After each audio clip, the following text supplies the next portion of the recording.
කෝසලගේ අවංකකම. අවංකකම කිසි විටකත් වටිනාකමක් නැති දෙයක් නොවේ. ඒක ඔබ නොසිතන විටක ඔබේ ජීවිතය වෙනස් කරන්න පුළුවන් වටිනාම සම්පතක්. ඉතින් අද අපි යන්නේ ඔයාලට අවංකකම ගැන කියවෙන පුංචි කතන්දරයක් කියලා දෙන්න.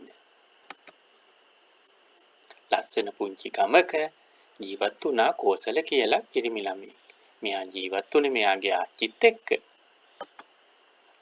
ඉතින් මේ කෝසලට එයාගේ අම්මයි තාත්තයි දෙන්නම හිටියේ නෑ. මෙයා ආච්චිත් එක්ක ජීවත් වුණේ ගොඩක් අගහිඟකම් මැද්දේ. ඉතින් කෝසල මේ අගහිඟකම් හින්දාම පුංචි ව්‍යාපාරයක් කරන්න තීරණය කෙරුවා.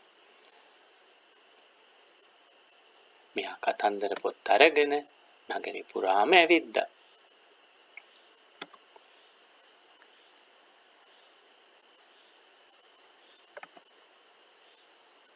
කෝසලගෙන් පොත් ගන්න පොඩි අය වගේම තරුණ අය, මහලු අය ගොඩ දෙනෙක් ආවා. මොකද මේ කෝසල මේ පොත් වලින් ලොකු ලාභයක් තියාගත්තේ නෑ. පුංචි ලාභයක් තියාගෙන තමයි මේ අයට මේ පොත් ඉක්ුණුවේ. ඉතින් කෝසලගෙන් කතන්දර පොත් ගන්න වගේම කෝසල වැඩ අඩු වෙලාවට මේ පොත්වල තියෙන කතන්දරත් මේ නගරේ ඉන්න පුංචි දරුවන්ට කියලා දෙන්න අමතක කළේ නෑ. ඒ වගේම කෝසල මුදල් ගනුදෙනු කෙරුවෙත් හරිම අවංකවම පුංචි ලාභයක් තියාගෙන. මොකද කෝසලගේ අම්මයි තාත්තයි පුංචි කාලේ කෝසලට ලොකු පාඩමක් කියලා දුන්නා.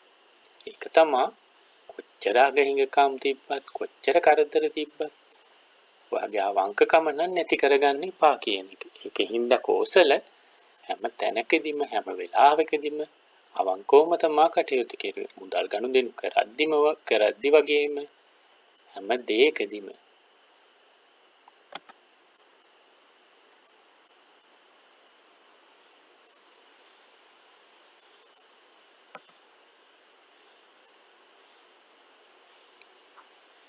ඉතින් දවසක් කෝසල මෙන්න මේ විදිහට කතන්දර පොත් විකුණමින් ඉද්දි එක්තරා පුද්ගලයෙක් කෝසල ගාවට ඇවිල්ලා කෝසලගෙන් කතන්දර පොත් වගේක් මිලට ගන්නවා.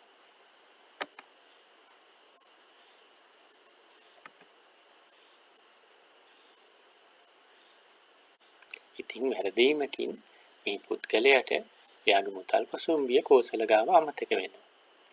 ඉතින් මේ පුද්ගලයා මේ පොත් ටිකත් අරගෙන එයාගේ වාහනේ ගාවට යද්දි පස්සෙන් දුවලා යන කෝසල මේ පුද්ගලයාට කතා කරලා කියනවා ඔයාගේ මුදල් පසුම්බිය ඔයා දාලා ගිහිල්ලා කියලා මේ පුද්ගලයාට එයාගේ මුදල් පසුම්බිය දෙනවා. ඉතින් මේ ගැන මේ පුද්ගලයා ගොඩක් සතුටු වෙනවා. මොකද මෙච්චර අසරණ ළමයෙක් මෙයාගේ මුදල් පසුම්බිය මුදල් ගොඩක් තිබුණා. ඉතින් මේ මුදල් ටික මෙයාට තියාගත්තා නම් කියලා. ඉතින් මේ පුද්ගලයා මේ කෝසලත් එක්ක කතා කරනවා. ඒ වගේම කෝසලගේ විස්තරත් අහගන්නවා. ඉතින් මේ පුද්ගලයාට කෝසල ගැන දුක හිතෙනවා. ඒ වගේම කෝසලගේ අවංකකම ගැන මේ පුද්ගලයා ගොඩක් පැහැදෙනවා. ඉතින් මේ පුද්ගලයා තීරණය කරනවා කෝසලට උදව් කරන්න. ඉතින් මේ පුද්ගලයා කෝසලට පුංචි පොත් කඩයක් දාගන්න උදව් කරනවා. ඉතින් කෝසලත් ගොඩක් ආසාවෙන් මේ පොත් කඩේ දාගෙන ගොඩක් ආසාවෙන් වැඩ කටයුතු කරනවා. ඒ වගේම මේ පොත් කඩේ පොත් ගොඩක් ගණන් අඩුයි. පුංචි ලාභයක් තියාගෙන තමා විකුණන්නේ. ඉතින් මේ පොත් කඩේ එන්නෙන්නම දියුණු වෙනවා. ඒ වගේම කෝසල අමතක කරන්නේ එයාගේ දුප්පත් යාළුවන්ව. ඉතින් එයාට පුළුවන් හැම වෙලේම දුප්පත් යාළුවන්ට උදව් කරනවා. නැති බැරි අයට පොත්පත් අරන් දෙනවා.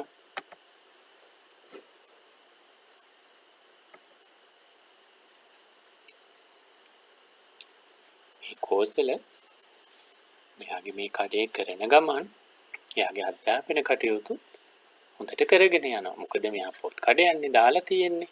ඉතින් මේකේ පොත් ගොඩක් තියෙනවා. ඉතින් එයාට කියවන්නත් ගොඩක් අවස්ථාවක් හම්බෙනවා. ඉතින් පොත් කියවලා මෙයා ගොඩක් දැනුම් එක්කව කරගන්නවා. ඒ වගේම මෙයාගේ පාසල් ගමන කරගෙන යනවා.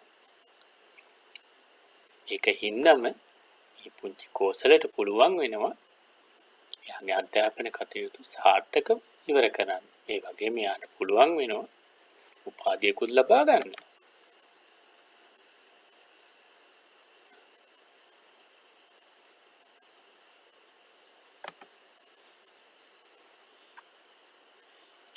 කෝසල දිනෙන් දිනම දියුණු වෙනවා.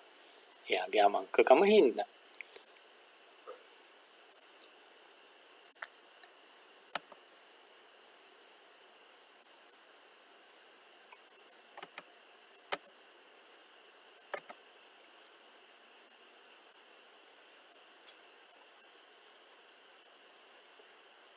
ඉතින් අද අපි ඔයාලට කියලා දෙන්න ආවේ අවංකකම ගැනනේ. ඉතින් අවංකකම කිසි විටකත් වටිනාකමක් නැති දෙයක් නෙවෙයි. ඒක ඔබ නොසිතන විටක ඔබේ ජීවිතය වෙනස් කරන්න පුළුවන් වටිනාම සම්පත. හරියට කෝසලගේ වගේ. කෝසල අවංක වුණ හින්දා තමයි කෝසලට උදව් හම්බුනේ. ඒක හින්දා තමයි කෝසලට පුංචි පොත් කඩයක් දාගන්න හම්බුනේ. ඒ වගේම ඒක හින්දා තමයි යාට අධ්‍යාපන කටයුතු හොඳට කරගෙන යන්න පුළුවන් වුනේ. ඉතින් මමත් ඔයාලට කියන්නේ හැම වෙලාවෙන්දිම හැම දෙයකදීම අවංකකම තියාගන්න. අවංක වෙන්න කියලා. එහෙනම් ඔයාලා හැම දිනාටම ස්තුතියි අපේ වීඩියෝ එක බලන්න එකතු වුණාට.